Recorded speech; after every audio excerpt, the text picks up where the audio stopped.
O dia em que encontrei aqueles papéis na mesa do meu filho foi o dia em que minha vida mudou para sempre. Até hoje, quando pego uma xícara de café, lembro daquele momento que me fez questionar tudo o que eu acreditava sobre família e amor maternal. Meu nome é Denise, tenho 68 anos e sou separada há 10 anos. Depois que meu ex-marido decidiu trocar nossa família por uma mulher mais nova, aprendi a me virar sozinha.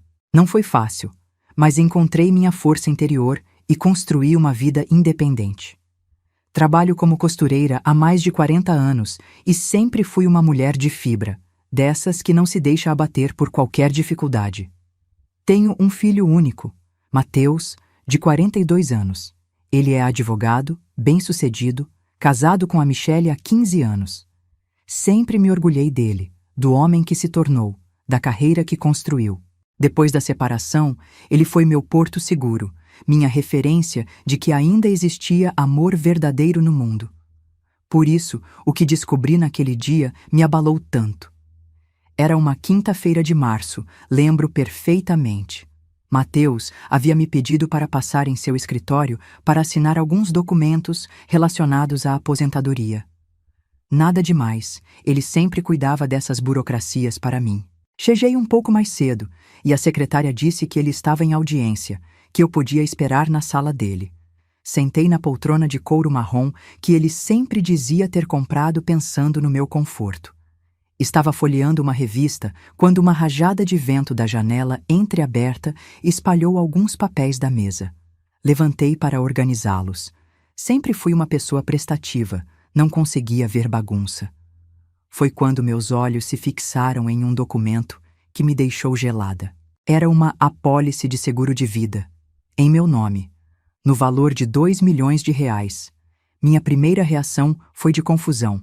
Pensei que talvez fosse um engano, que talvez fosse um modelo, um exemplo que ele usava para clientes. Mas não, estava tudo ali, com meus dados corretos, minha assinatura, que eu não lembrava de ter feito. E o mais chocante, o beneficiário era ele, meu próprio filho. Senti meu coração disparar. Minhas mãos tremeram segurando aquele papel. Olhei para a data e vi que havia sido feito 3 meses atrás, em dezembro. Tentei lembrar quando havia assinado isso, mas minha mente estava em branco. Como podia ter esquecido de assinar um documento tão importante? Foi então que me lembrei. Em dezembro, Mateus havia me levado ao cartório para atualizar alguns documentos. Disse que era rotina, que como eu estava ficando mais velha, era melhor deixar tudo organizado. Eu confiei cegamente, como sempre fiz. Assinei vários papéis, sem questionar. Ele era meu filho, meu advogado, por que duvidaria? Mas agora, olhando para aquela apólice, senti um frio na barriga. R$ 2 milhões era muito dinheiro mesmo. Por que ele faria um seguro tão alto? E por que não me contou claramente o que era? Guardei o papel exatamente onde estava e tentei me recompor. Quando Mateus chegou, sorri como sempre e assinei os documentos da aposentadoria. Conversamos sobre amenidades. Ele perguntou sobre minha saúde, se eu estava tomando os remédios para a pressão direito. Respondi normalmente, mas por dentro minha cabeça fervilhava de perguntas. No caminho para casa, não conseguia parar de pensar. R$ 2 milhões. Era uma quantia que mudaria completamente a vida de qualquer pessoa. Era muito mais do que eu ganharia trabalhando o resto da minha vida. Era muito mais do que minha casa valia. Era muito mais do que qualquer pessoa normal faria seguro para a própria mãe. Chegando em casa, sentei na cozinha e tomei um chá de camomila para me acalmar. Tentei racionalizar. Talvez fosse normal. Talvez todos os filhos advogados fizessem isso pelas mães. Talvez eu estivesse sendo paranoica, vendo o problema onde não existia. Mas então me lembrei de uma conversa que tivemos no Natal. Eu havia comentado que estava sentindo algumas tonturas, nada demais, só o cansaço da idade. Mateus ficou muito preocupado, insistiu para eu fazer check-up completo, ofereceu pagar um plano de saúde melhor. Na época, achei que era carinho de filho. Agora, uma sombra de dúvida começou a crescer em meu peito. Naquela noite, mal consegui dormir. Ficava pensando se estava sendo injusta com meu filho, se minha mente estava criando fantasias. Mas algo dentro de mim, uma intuição que desenvolvi ao longo de tantos anos de vida, me dizia que havia algo errado. Muito errado. Decidi que no dia seguinte investigaria melhor. Precisava entender o que estava acontecendo antes de tirar qualquer conclusão. Mas uma coisa eu sabia: minha vida de confiança cega havia acabado naquele momento. Era hora de abrir os olhos e prestar atenção nos detalhes que talvez eu estivesse ignorando. Na sexta-feira seguinte, acordei com uma sensação estranha. Era como se tivesse passado anos dormindo e finalmente acordado. Comecei a repassar mentalmente os últimos meses, procurando sinais que talvez tivesse ignorado por ingenuidade ou amor maternal cego.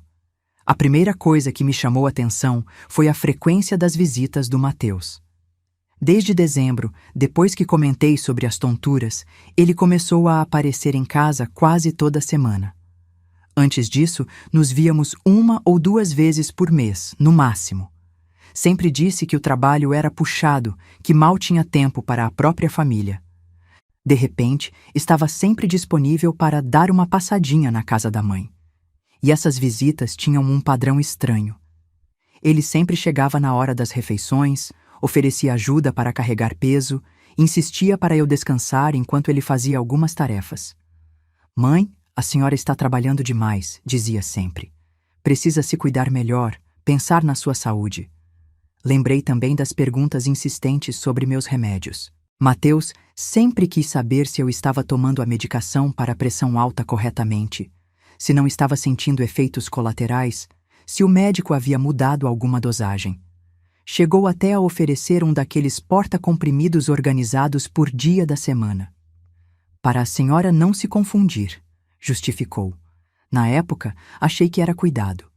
Agora, com a descoberta do seguro, esses detalhes ganharam uma dimensão sinistra.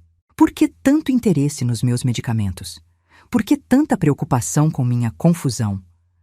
Outro detalhe que me incomodou foi a pressão sutil para eu descansar mais. Mateus começou a sugerir que eu parasse de trabalhar tanto, que diminuísse os trabalhos de costura. "A senhora já deu sua cota, mãe? Está na hora de aproveitar a vida." Sempre que eu mencionava algum projeto novo, algum vestido de festa que uma cliente havia encomendado, ele fazia uma careta de desaprovação. "Esse tipo de trabalho é muito estressante para a sua idade", dizia. "Ficar curvada na máquina de costura faz mal para as costas, para a vista. A senhora devia pensar em atividades mais leves." Eu sempre respondia que o trabalho me fazia bem, que me mantinha ativa e com propósito. Mas ele insistia, às vezes com uma veemência que me deixava desconfortável. Era como se quisesse que eu me tornasse uma velhinha acomodada, dependente, frágil. Também comecei a perceber que suas perguntas sobre minha saúde eram muito específicas. Não era apenas "como está se sentindo, mãe?" Era "tem sentido dor no peito? A pressão está controlada? Não tem sentido falta de ar?" Perguntas que uma pessoa faria se estivesse esperando algum problema. O mais perturbador foi quando me lembrei de uma conversa que tivemos em janeiro. Estávamos tomando café na minha cozinha quando ele começou a falar sobre morte de forma muito direta. "Mãe, a senhora já pensou em como quer que sejam suas coisas quando não estiver mais aqui?" Eu me assustei com a pergunta tão direta. "Mateus, que conversa é essa? Pretendo viver muitos anos ainda." Ele sorriu, mas insistiu. "Eu sei, mãe, mas é importante a gente conversar sobre essas coisas. É parte da vida, e é melhor estar preparado. A senhora tem algum desejo específico? Alguma coisa que gostaria que eu soubesse?" Na época, pensei que fosse maturidade, a visão prática de um advogado acostumado a lidar com inventários e partilhas. Agora, essa conversa ganhava um tom macabro. Era como se ele estivesse se preparando para algo. E tinha mais. Lembrei que ele havia sugerido, mais de uma vez, que eu fizesse novos exames médicos. "Só para ter certeza de que está tudo bem, mãe. Prevenção é sempre melhor." Chegou até a marcar alguns exames particulares, pagou tudo do próprio bolso. Disse que era presente para mim. Os exames mostraram que eu estava bem para minha idade, apenas a pressão um pouco alterada, nada demais. Mas me lembro de que Mateus ficou meio desapontado com os resultados. Que bom que está tudo bem, disse, mas sua expressão não combinava com as palavras. Sentada na minha cozinha naquela manhã de sexta-feira, juntando todas essas lembranças, senti um arrepio. Era como montar um quebra-cabeças macabro.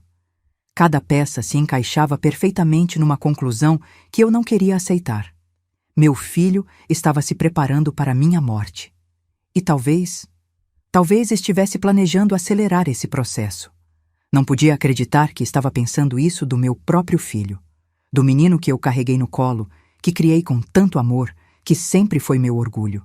Mas os fatos estavam ali, claros demais para serem ignorados. Decidi que precisava investigar mais antes de chegar a qualquer conclusão definitiva. Talvez houvesse uma explicação inocente para tudo isso. Talvez eu estivesse sendo injusta, deixando a desconfiança turvar meu julgamento maternal. Mas uma voz dentro de mim, a mesma que me alertou quando descobri a traição do meu ex-marido, sussurrava que eu estava certa e que precisava me proteger. O fim de semana passou lentamente. Não conseguia me concentrar em nada, nem nos bordados que sempre me acalmavam. Minha mente estava ocupada demais tentando entender a situação. Na segunda-feira, decidi que precisava de mais informações antes de confrontar Mateus. Se minhas suspeitas estivessem certas, eu precisava ser muito cuidadosa. Comecei minha investigação discretamente. Liguei para minha amiga Carmen, que trabalha há anos na área de seguros. Marquei um encontro casual, como se fosse apenas uma visita social. Durante o café, trouxe o assunto à tona de forma natural. Carmen, tenho uma curiosidade. É normal um filho fazer um seguro de vida alto para a mãe? Ela me olhou com estranheza. Denise, depende do valor. Seguros pequenos para cobrir funeral e despesas básicas são comuns, mas valores muito altos. Isso é estranho.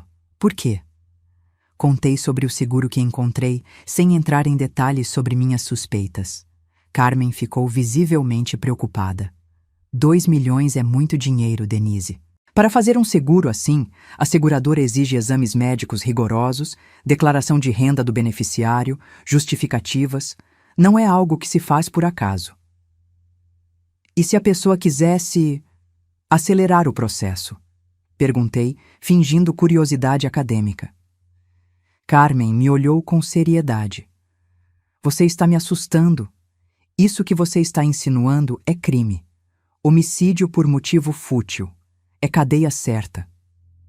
Saí da casa dela com mais certeza de que algo estava muito errado. 2 milhões não era um valor normal para um seguro maternal. Era um valor que indicava premeditação, planejamento. No dia seguinte, resolvi fazer minha própria investigação sobre a situação financeira do Mateus. Sabia que ele tinha um escritório de advocacia em sociedade com 2 colegas, mas nunca havia me interessado pelos detalhes do negócio. Era hora de saber mais. Aproveitei que conhecia a mãe de um dos sócios do Mateus, a Dona Lourdes. Nos encontramos algumas vezes em eventos da igreja, sempre conversamos bem. Liguei para ela, disse que estava organizando uma surpresa para o aniversário do Mateus e queria saber como andavam as coisas no escritório. Ai, Denise, que bom você perguntar. Estou tão preocupada com essa situação, disse ela com a voz carregada de tristeza. Meu coração disparou. Que situação, Dona Lourdes? Os meninos não andam bem financeiramente, não. Perderam alguns clientes grandes, têm umas dívidas acumuladas. Meu filho está até pensando em desfazer a sociedade. Disse que o Mateus anda muito nervoso, estressado. Você não notou nada em casa? Fingi surpresa. Não, ele não comenta nada comigo sobre trabalho. Sabe quanto eles devem? Pelo que meu filho me contou, são algumas centenas de milhares. Coisa séria mesmo. Você não sabia de nada? Desliguei o telefone, com a sensação de que mais uma peça do quebra-cabeças havia se encaixado. Mateus estava com problemas financeiros sérios e um seguro de 2 milhões seria a solução perfeita para suas dificuldades.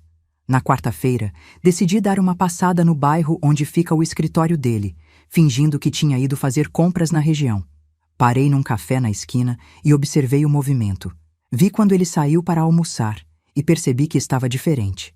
Mais magro, com olheiras, andando de forma apressada. Não parecia o homem confiante que eu conhecia. Também notei que ele atendeu várias ligações durante os poucos minutos que ficou na minha vista, e sua expressão ficava cada vez mais tensa. Em uma delas, o vi gesticular de forma agressiva, claramente discutindo com alguém. Na quinta-feira, Mateus ligou para avisar que passaria em casa na sexta de manhã para tomar um café com a mãe. Disse que sentia saudades das nossas conversas matinais. Algo na voz dele me deixou alerta. Havia uma ansiedade, uma urgência que não combinava com um encontro casual entre mãe e filho. Que bom, filho. Que horas você vem? Umas 8:30 está bom? Posso levar uns pãezinhos frescos da padaria que você gosta. Perfeito. Te espero. Depois de desligar, fiquei pensando. Por que de repente essa urgência em me ver? Por que marcar um horário tão específico? E por que ele, que nunca ligava para assuntos corriqueiros, estava sendo tão atencioso? Naquela noite, mal consegui dormir. Minha intuição gritava que algo importante aconteceria na manhã seguinte. Levantei algumas vezes para verificar as fechaduras, conferir as janelas. Pela primeira vez em anos, me senti insegura na minha própria casa. Na madrugada, tomei uma decisão. Se minhas suspeitas estivessem certas, se Mateus realmente planejava algo contra mim, eu precisava estar preparada. Não podia confrontá-lo diretamente ainda. Precisava de provas concretas, mas podia me proteger. Lembrei de um filme que havia visto anos atrás, onde a protagonista fingia tomar um remédio envenenado, mas na verdade trocava os copos. Era ficção, mas talvez pudesse usar a mesma estratégia se necessário. Quando o sol nasceu na sexta-feira, eu estava acordada há horas, planejando mentalmente cada movimento.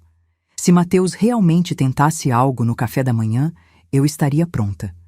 O que eu não esperava era como essa manhã mudaria nossa relação para sempre. Sexta-feira, 8 horas da manhã. Já estava vestida e arrumada há mais de uma hora, fingindo naturalidade enquanto meu coração batia descompassado. Quando ouvi o carro do Mateus estacionando na frente de casa, respirei fundo e me preparei para o que poderia ser o momento mais importante da minha vida. "Bom dia, mãe", disse ele, entrando com sua chave. Algo que sempre me incomodou um pouco, mas nunca tive coragem de falar. Carregava uma sacola da padaria e um sorriso que não chegava aos olhos. "Bom dia, meu filho. Que bom você ter vindo." Observei cada movimento dele enquanto organizávamos o café da manhã. Suas mãos tremiam ligeiramente quando abriu a sacola dos pães. Seus olhos evitavam os meus quando conversávamos. Havia suor na sua testa, apesar da manhã estar fresca. "Trouxe aqueles pães doces que a mãe gosta", disse tentando soar casual.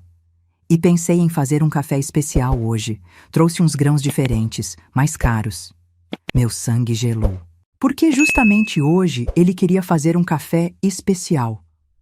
Em todos esses anos, ele nunca havia se interessado em preparar café para ninguém.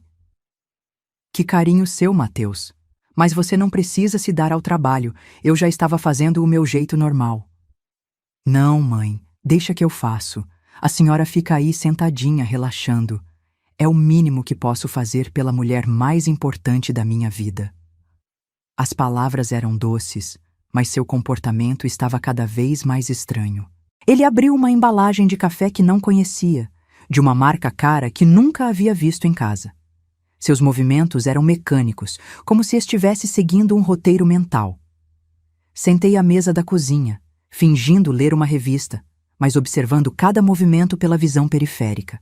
Vi quando ele ligou a cafeteira, quando pegou as xícaras no armário, minhas xícaras favoritas, de porcelana branca com pequenas flores azuis. Percebi quando ele olhou para a porta, verificando se eu estava prestando atenção. Foi então que vi o momento crucial. Mateus pegou um pequeno envelope de papel no bolso da jaqueta. Olhou rapidamente na minha direção e, quando achou que eu não estava vendo, despejou o conteúdo no café. Era um pó branco, que se dissolveu rapidamente no líquido escuro. Meu coração quase parou. Era real. Meu filho estava realmente tentando me envenenar. Mantive a calma com um autocontrole que não sabia que possuía. Continuei folheando a revista, como se nada tivesse visto. Por dentro, era puro terror e incredulidade misturados. "Pronto, mãe! Café fresquinho!" disse ele, trazendo as 2 xícaras para a mesa. Colocou uma na minha frente e ficou com a outra. "Que cheiro delicioso! Obrigada, meu filho." Ele se sentou à minha frente e pude ver a ansiedade no seu rosto. Suas mãos continuavam tremendo, e ele não conseguia ficar parado na cadeira. "Mãe, antes da gente tomar o café, eu queria conversar uma coisa importante com a senhora." "O que é, Mateus? Você parece nervoso." "É que, bem, eu tenho pensado muito sobre nossa família, sobre o futuro. A senhora está sozinha, eu me preocupo muito. Queria que soubesse que sempre estarei aqui para cuidar de tudo." Suas palavras soavam como um discurso de despedida. Era como se estivesse se preparando psicologicamente para o que achava que ia acontecer. "Mateus, você está me assustando. Aconteceu alguma coisa?" "Não, não. É só que a vida é tão frágil, mãe. A gente nunca sabe o que pode acontecer. Quero que saiba que amo a senhora mais que tudo." Ele pegou sua xícara, como se fosse fazer um brinde. "Vamos tomar nosso café?" "Claro, meu filho." Foi nesse momento que agi. Fingi que ia pegar açúcar no armário atrás dele. Quando ele virou a cabeça para acompanhar meu movimento, rapidamente troquei as xícaras de lugar. Meu coração batia tão forte que tinha certeza de que ele ouviria. Voltei para meu lugar com o açucareiro como se nada tivesse acontecido. Mateus não percebeu a troca. Estava concentrado demais em seu próprio nervosismo. "Agora sim", disse, levantando minha xícara. "A nossa família." "A nossa família", ele repetiu, levantando a que estava na sua frente, que agora era a xícara envenenada que ele havia preparado para mim. Tomamos o primeiro gole quase simultaneamente. O café estava amargo, com um gosto estranho que tentei disfarçar. Mateus fez uma careta. "Esse café está com gosto esquisito", disse ele. "Será? O meu está normal", menti, continuando a beber pequenos goles. Vi quando ele hesitou, olhando para sua xícara com estranheza. Mas continuou bebendo, talvez por não querer parecer suspeito, talvez por não imaginar que as posições haviam se invertido.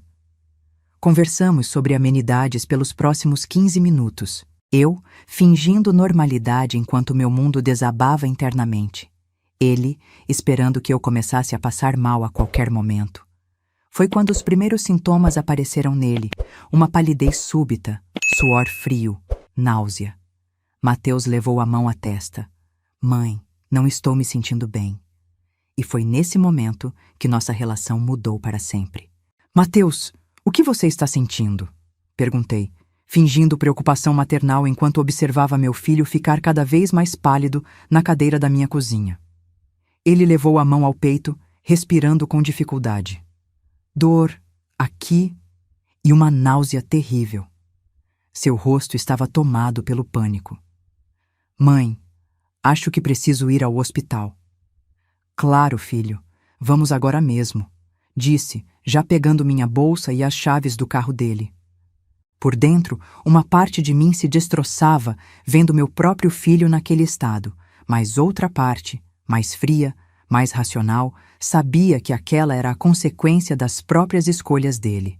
No trajeto para o hospital, Mateus gemia baixinho no banco do passageiro. Entre as ondas de dor, ele murmurava coisas como: "Não pode ser, como isso aconteceu. Não era para ser assim." Eu dirigia em silêncio, cada palavra dele confirmando minhas piores suspeitas. Na emergência, os médicos agiram rapidamente. Mateus foi levado para uma sala de atendimento enquanto eu aguardava do lado de fora. Uma enfermeira veio me perguntar se ele havia ingerido alguma coisa diferente nas últimas horas. "Tomamos café da manhã juntos há pouco", respondi com honestidade. Ele trouxe um café especial. Disse que era mais caro. O médico que o atendeu, Dr. Henrique, veio falar comigo após 1 hora de exames. "Senhora Denise, precisamos fazer alguns exames de sangue no seu filho. Ele apresenta sintomas de intoxicação.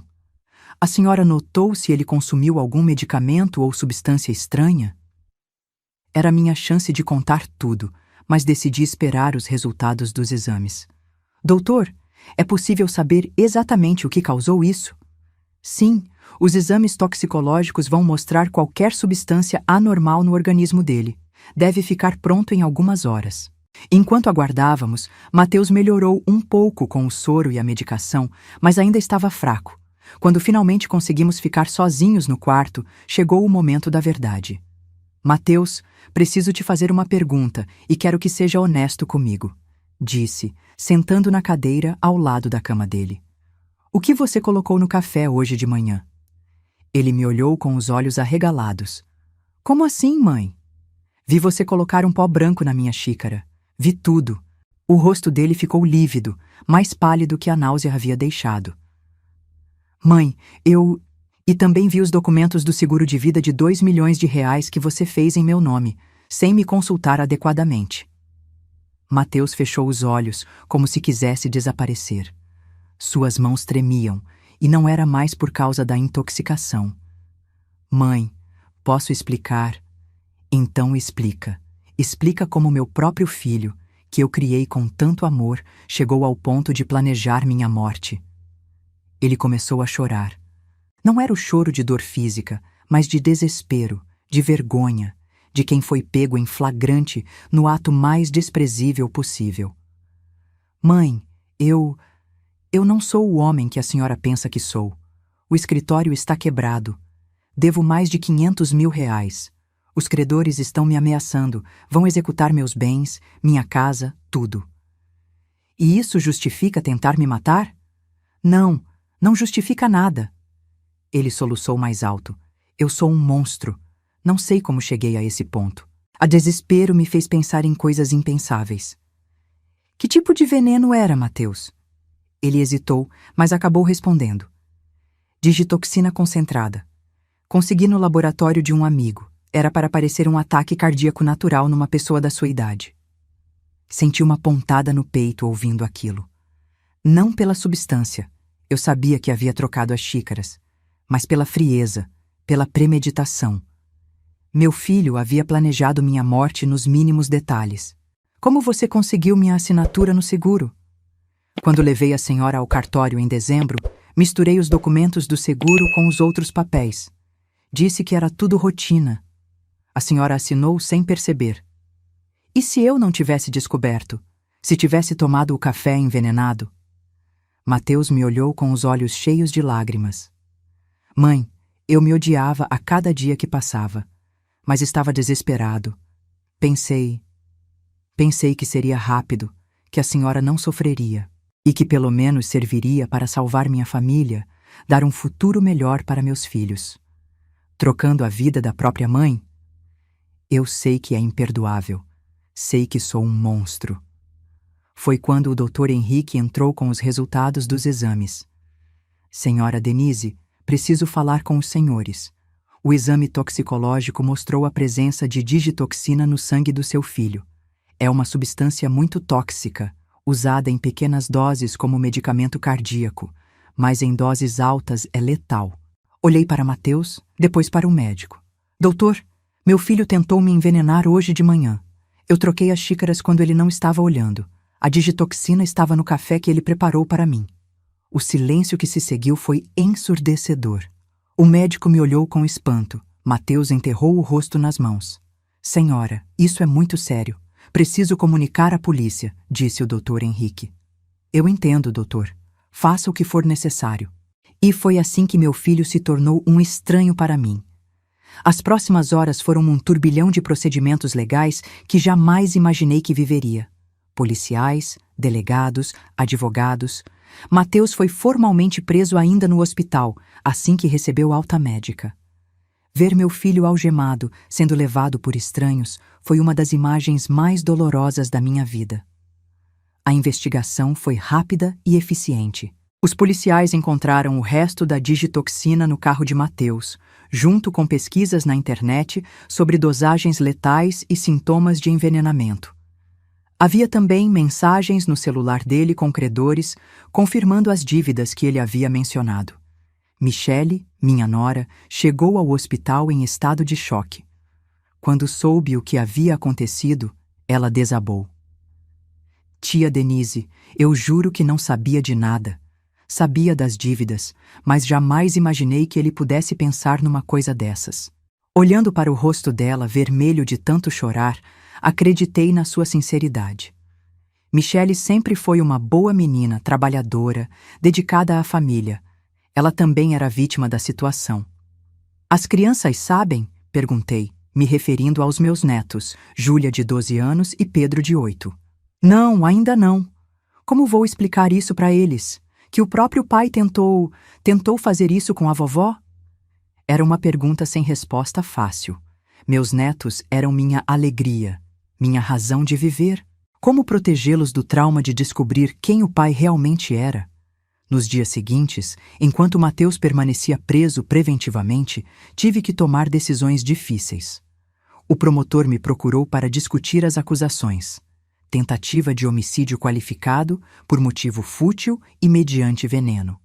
A pena poderia chegar a 20 anos de prisão. Senhora Denise, a senhora tem o direito de dar prosseguimento à denúncia ou não. É sua decisão, explicou o promotor Dr. Carlos. E se eu não denunciar? Ele ainda enfrentará consequências. A justiça pode prosseguir com a ação penal mesmo sem sua manifestação, dado que há provas suficientes. Mas seu depoimento e posição como vítima são importantes. Passei noites sem dormir pensando no que fazer. Por um lado, Mateus havia tentado me matar por dinheiro. Por outro, ele era meu filho, pai dos meus netos, uma pessoa que eu amara incondicionalmente por 42 anos. Uma semana após o ocorrido, fui visitá-lo na prisão. O homem que encontrei não se parecia com o Mateus que eu conhecia. Estava mais magro, abatido, com um olhar de quem havia tocado o fundo do poço. Mãe, obrigado por ter vindo, disse ele, a voz embargada. Vim tomar uma decisão, Mateus, e preciso que você seja completamente honesto comigo. Ele assentiu, sem levantar os olhos. Há quanto tempo você planeja isso? Desde dezembro, quando fiz o seguro. A situação financeira foi piorando, os credores aumentando a pressão. Eu pensava nisso todos os dias, mas sempre recuava. Até que na semana passada recebi uma ameaça real. Disseram que iam quebrar minhas pernas se eu não pagasse até o final do mês. E não pensou em me procurar? Em contar a verdade e pedir ajuda? Ele finalmente me olhou nos olhos. Mãe, a senhora é uma costureira aposentada, não tem 500 mil reais. E eu tinha muito orgulho para admitir que havia fracassado tão miseravelmente. Então preferiu me matar. Eu me convenci de que era a única saída. Que pelo menos minha morte serviria para alguma coisa, salvaria minha família. Mas eu sabia que era errado. Me odiava a cada segundo. Mateus, vou fazer um acordo com você. Não vou retirar a queixa. Você precisa pagar pelo que tentou fazer. Mas vou pedir ao juiz para considerar sua colaboração e arrependimento. Em troca, quero 3 coisas de você. Ele me olhou com esperança pela primeira vez. Primeiro, você vai aceitar tratamento psicológico, seja na prisão ou quando sair. Segundo, você nunca mais vai ter direito a nada relacionado à minha herança ou bens. E terceiro, você vai me contar exatamente quem são esses credores e como chegou nessa situação. Aceito tudo, mãe. Tudo. E Mateus, eu preciso que entenda que nossa relação mudou para sempre. Posso perdoar, mas nunca vou esquecer. E nunca mais vou confiar cegamente em você. Ele chorou ao ouvir isso, mas concordou. Era o preço da traição. Saí da prisão com uma sensação estranha. Não era alívio, nem satisfação. Era uma mistura de tristeza pela perda da inocência maternal e determinação de reconstruir minha vida, baseada na verdade, não na fantasia. Naquela tarde, fui ao cartório cancelar o seguro de vida e ao banco reorganizar minhas finanças. Também procurei um advogado. Não podia mais depender do Mateus para questões legais. Era hora de tomar as rédeas da minha própria vida. À noite, sentada na minha cozinha, olhando para as 2 xícaras de porcelana que ainda estavam na pia, percebi que havia me tornado uma mulher diferente. Mais forte, mais desconfiada, mas também mais independente. O telefone tocou. Era Michele. Tia Denise, Posso ir aí conversar? Preciso da sua ajuda para decidir o que fazer com as crianças. Claro, minha filha. Venha. Pelo menos uma coisa boa sairia de toda essa tragédia. Eu e Michele nos aproximaríamos e juntas protegeríamos meus netos do trauma que o pai havia criado. 6 meses depois daquela manhã que mudou tudo, estou aqui na minha cozinha, bebendo chá de camomila. Nunca mais consegui tomar café da manhã sem lembrar daquele dia. Mas não é uma lembrança que me paralisa. É uma lembrança que me fortalece. Mateus foi condenado a 8 anos de prisão, com possibilidade de progressão de regime em 3 anos devido à colaboração e ao arrependimento genuíno que demonstrou durante o processo. Ele está cumprindo pena numa penitenciária a 2 horas daqui e faz tratamento psicológico semanal. Eu o visito uma vez por mês. Não por obrigação maternal, mas porque acredito na possibilidade de redenção. Nossa relação hoje é diferente, mais honesta. Não finjo mais que ele é perfeito, e ele não finge mais ser o filho ideal. Conversamos sobre suas dívidas, que Michele e eu ajudamos a renegociar, não com meu dinheiro, mas com minha experiência de vida e determinação.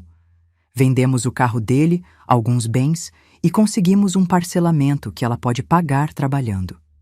Michele se mostrou uma mulher mais forte do que eu imaginava. Depois do choque inicial, ela se recompôs e tomou as rédeas da família. Conseguiu um emprego melhor, se mudou para uma casa menor, mas quitada, e está criando Júlia e Pedro com muito amor e sinceridade. As crianças sabem a verdade, adaptada para suas idades, claro. Sabem que o pai fez uma coisa muito errada e está pagando por isso, mas que isso não muda o amor que ele tem por eles. Júlia, mais velha, entendeu melhor. Pedro ainda pergunta quando o pai vai voltar. É difícil, mas é real. Minha vida mudou de formas que nunca imaginei aos 68 anos. Primeiro cancelei aquele seguro maldito e fiz um novo testamento. Metade dos meus bens vai para os netos em um fundo que só poderão acessar aos 25 anos. A outra metade vai para Michele, que provou ser mais filha para mim do que meu próprio filho foi nos últimos meses. Segundo, voltei a trabalhar com mais energia. Meu trabalho de costureira não é só fonte de renda, é minha terapia, meu propósito, minha forma de me manter ativa e independente. Agora aceito apenas trabalhos que me dão prazer, para clientes que me respeitam. Terceiro, e talvez mais importante, aprendi a confiar na minha intuição. Aquela voz interior que me alertou sobre o ex-marido, que me fez desconfiar do Mateus, que me salvou a vida. Essa voz agora é minha companheira constante. Não ignoro mais sinais estranhos por educação ou amor maternal cego. Fiz novos amigos, me aproximei de vizinhos, voltei a frequentar a igreja. Descobri que tinha muito mais vida para viver do que imaginava. A tentativa de Mateus de encurtar minha existência acabou, ironicamente, me fazendo valorizá-la mais. Há 2 semanas, aconteceu algo que me fez refletir sobre justiça e karma. Mateus me ligou da prisão, emocionado. Havia recebido uma carta de um dos credores que o ameaçavam. O homem estava sendo investigado por agiotagem e extorsão. Outros empresários haviam denunciado o mesmo esquema de ameaças e juros abusivos. Mãe, ele vai ser preso. E se eu tivesse esperado mais um pouco, se não tivesse feito aquela loucura, talvez as coisas se resolvessem naturalmente. Mateus, respondi. As coisas não se resolvem sozinhas. Elas se resolvem quando enfrentamos nossos problemas com coragem e honestidade, não quando tentamos atalhos desonestos. Essa conversa me fez perceber como ele ainda tinha muito a aprender sobre responsabilidade e consequências. Ontem, Júlia me perguntou se eu estava brava com o pai dela. Era sábado. Estávamos fazendo biscoitos juntas na cozinha. Uma nova tradição nossa.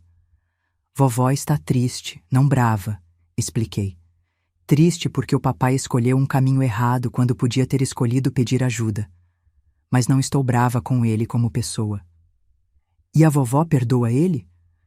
Perdoar não significa esquecer ou fingir que não aconteceu. Perdoar significa não deixar a raiva consumir nosso coração. O papai precisa aprender com o erro dele e nós precisamos seguir nossa vida. Ela assentiu, séria demais para uma menina de 12 anos.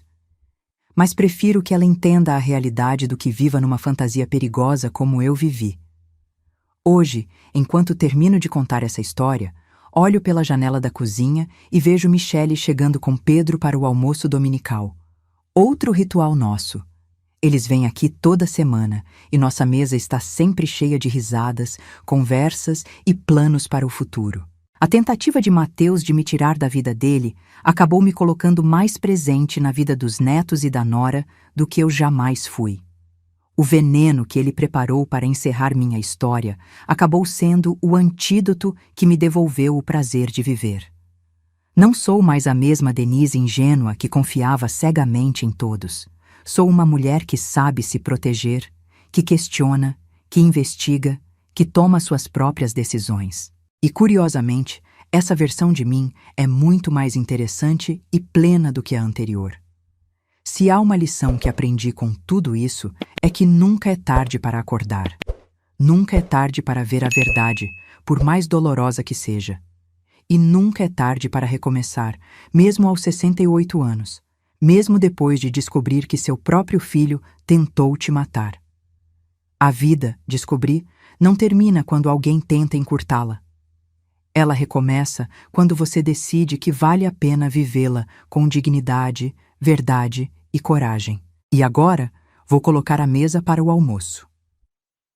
Pedro disse que quer ajudar a fazer o purê de batatas e Júlia prometeu me ensinar uma música nova no violão. São esses momentos simples, reais e verdadeiros que fazem a vida valer a pena. O café da manhã daquele dia me ensinou que o amor verdadeiro não é cego, é clarividente. E que a melhor vingança contra quem tenta destruir nossa vida é viver plenamente, com sabedoria e alegria. Se essa história tocou seu coração, deixe seu like, se inscreva no canal, comente aqui embaixo de que cidade você é e me responda. No meu lugar, o que você faria? Sua mensagem pode alegrar o dia de alguém.